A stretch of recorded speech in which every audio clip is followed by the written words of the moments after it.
कैसे हैं आप लोग? उम्मीद करता हूँ बहुत अच्छे होंगे। Welcome to learner IAS together success. दोस्तों, जैसे कि हम लोग आर्ट एंड कल्चर कंटिन्यू कर रहे हैं, आज हम आगे बढ़ते हैं आर्ट एंड कल्चर में।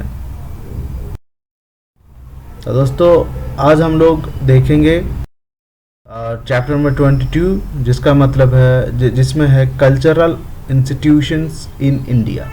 ठीक है दोस्तों, आइए आगे बढ़ते हैं। दोस्तों, the constitution of India has vested upon the government of India with the responsibility to preserve. देखिए, हमारा जो कॉन्स्टिट्यूशन है उसने जिम्मेदारी दी है गवर्नमेंट ऑफ इंडिया को कि जो हमारा आर्कियोलॉजिकल या फिर कल्चरल जो भी मॉन्यूमेंट्स हैं, जो भी है, उसको प्रिजर्व करे, कंजर्व करे और उसमें अगर रिपेयर की ज़रूरत है रिपेयर करे। ठीक है, तो इसी तरह से हम देखते हैं। सबसे पहले एक ऑर्गेनाइजेशन है जिसको ASI कहते हैं, जिसका मतलब है आर्कियोलॉजिकल सर्वे ऑफ इंडिया। ये हर साल ये निकलती है। ठीक है दोस्तों, जिसमें ये क्या कहते हैं, हमारे जितने भी आर्कियोलॉजिकल वो है रिमेन्स हैं उसको सर्वे करती है और बताती है ASI। ये मिनिस्ट्री ऑफ कल्चर के अंडर आता है। ये क्वेश्चन पूछता है कि ASI किसके अंडर आता है? मिनिस्ट्री ऑफ कल्चर के अंडर आता है। ठीक है, ये एक सेंट्रल गवर्नमेंट इंस्टीट्यूशन है। ठीक है, तो इसकी चार्ज है preservation of the cultural heritage of our country, of our nation. ठीक है, फिजिकल एंड टेंजिबल हेरिटेज को ये बताती है, monument and archaeological sites. Provision of the ancient monument and archaeological sites and remain act 1958 में, ठीक है, इसका बनाया गया था इस एक्ट को। ठीक है, जो कि ASI को गाइड करता है। अनदर लेजिस्लेशन डायरेक्ट करता है ASI को, क्या था वो? Antiquity and art treasure act 1972। ये एक्ट क्या करता है? ASI को प्रिवेंट करता है the legal export and Indian antiquity from the our nation. जो होता है ना, अभी देखिए ऑस्ट्रेलिया ने कुछ मोनूमेंट्स हमें लौटाने की बात की थी, न्यूज़ में आपने देखा होगा। तो इस तरह से जो भी हमारे देश से बाहर गया है या जाता है तो उस पर भी ये नज़र रखती है। ASI एम्प्लॉयज़ मैनी ट्रेंड, ये लोग ट्रेंड आर्कियोलॉजिस्ट होते हैं जो ASI में एम्प्लॉय होते हैं, आर्कियोलॉजिस्ट होते हैं, आर्किटेक्ट्स होते हैं, कंजर्वेटर्स होते हैं, एपिग्राफिस्ट होते हैं। ठीक है, तो ये लोग क्या करते हैं? म्यूजियम में, एक्सकर्वेशन ब्रांचेस में, एपिग्राफी ब्रांचेस में, बिल्डिंग सर्वे प्रोजेक्ट में, हॉर्टिकल्चर ब्रांचेस में, टेम्पल सर्वे प्रोजेक्ट्स एक्सेट्रा में काम करते हैं। One of the more specialised and kind of project by the ASI that under water archaeology wing. ठीक है, एक अंडर वाटर आर्कियोलॉजी विंग होता है। मतलब देखिए, बहुत सारे ऐसी चीज़ें हैं, ऐसे मॉन्यूमेंट्स हैं जो कि पानी में डूब चुका है, तो उसको भी ये लोग निकालते हैं और खोजते हैं। ठीक है, तो इसके आर्कियोलॉजी पढ़ने के लिए एक इंस्टीट्यूशन है, institution of archaeology in new Delhi. ठीक है दोस्तों, एक बात फिर एक आता है craft council of India. Craft council का मतलब क्या होता है? एक ऐसा इंस्टीट्यूशन है जो कि हमारे क्राफ्ट को प्रमोट करती है और क्राफ्ट कंजर्व करती है एक्सेट्रा।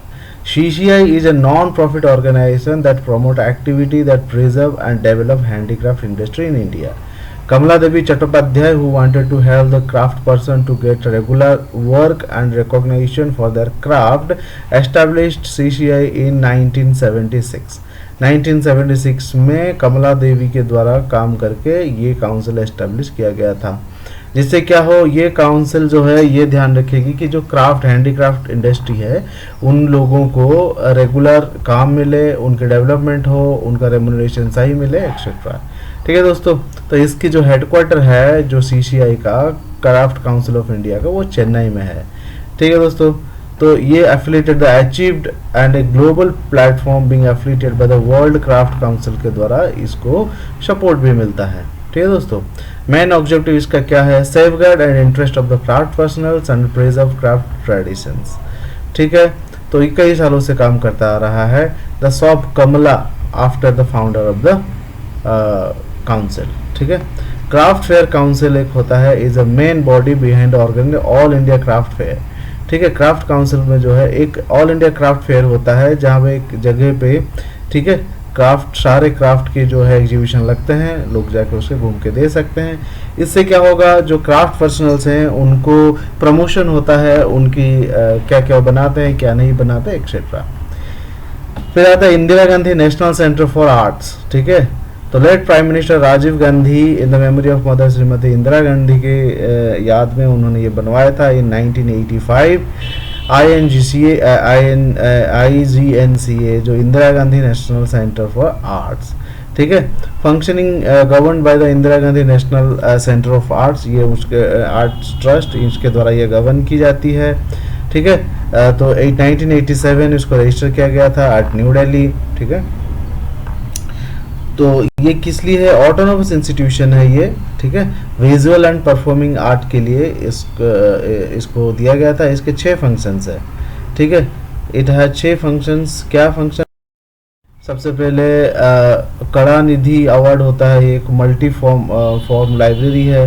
कला कोसो होता है, जनपद कला कोसो में क्या होता है? Devoted mainly to the study and publication of fundamental text in Indian language. Janapada Sampada होता है, engaged in lifestyle studies. Cultural informatics, the technology based tool for cultural preservation and propagation, ठीक है। सूत्रधार होता है, administrative section which acts as a spine support for the coordinating all the activities. Kala Darshan होता है, the executive unit which transforms research and studies emanating from the IGNCA into visible form through exhibition. The main objective is to major resource center for the oral and visual art forms in India, ठीक है। इसका main resource है।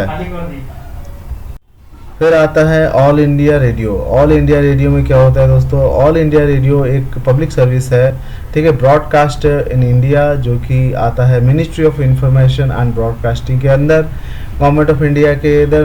उनका मोटो होता है बहुजन हिताय बहुजन सुखाय। That literally means that the sole objective is serve, educate and entertain the audience, ठीक है।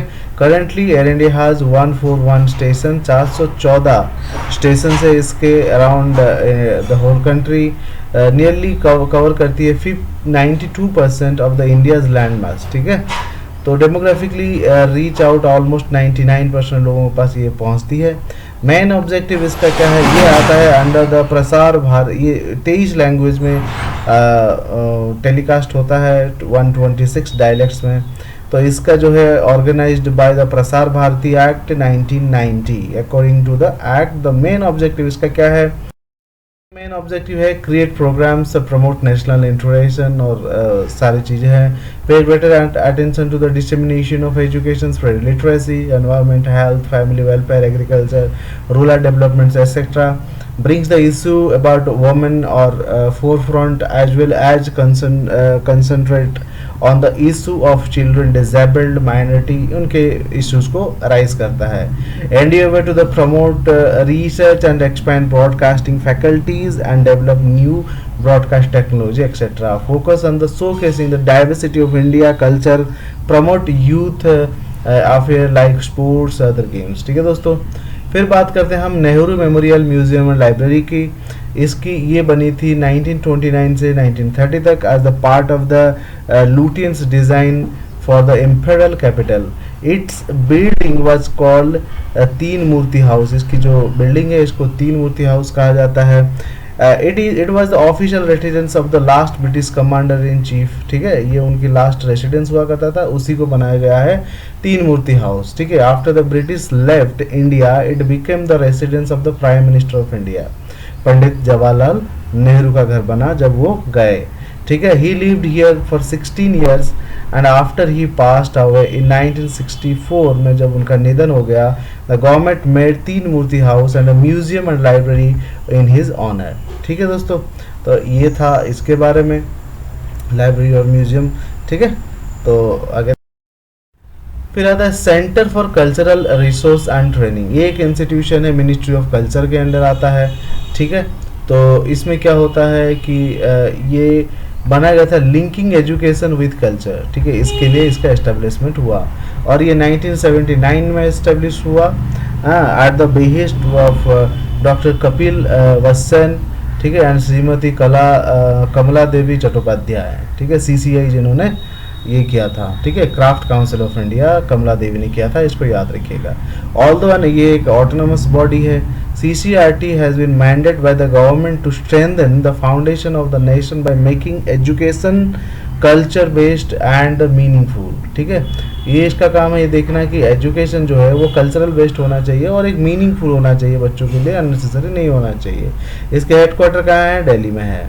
ठीक है दोस्तों, एंड इसके 3 रीजनल सेंटर्स हैं, Udaipur in west, Hyderabad south and Guwahati in the north east, to affiliate the wide spread dissemination of the Indian art and culture. ठीक है दोस्तों, चलिए आगे देखते हैं। ये आज के इतना ही है इंस्टीट्यूशन के बारे में। नेक्स्ट एक थोड़ा सा और है, उसको भी हम देख लेंगे। ठीक है, पढ़ते रहिए और बहुत जल्द से ये खत्म हो जाएगा। इंडियन इकोनॉमी शुरू करने वाला है, बने रहिए हमारे साथ। थैंक यू वेरी मच, जय हिंद।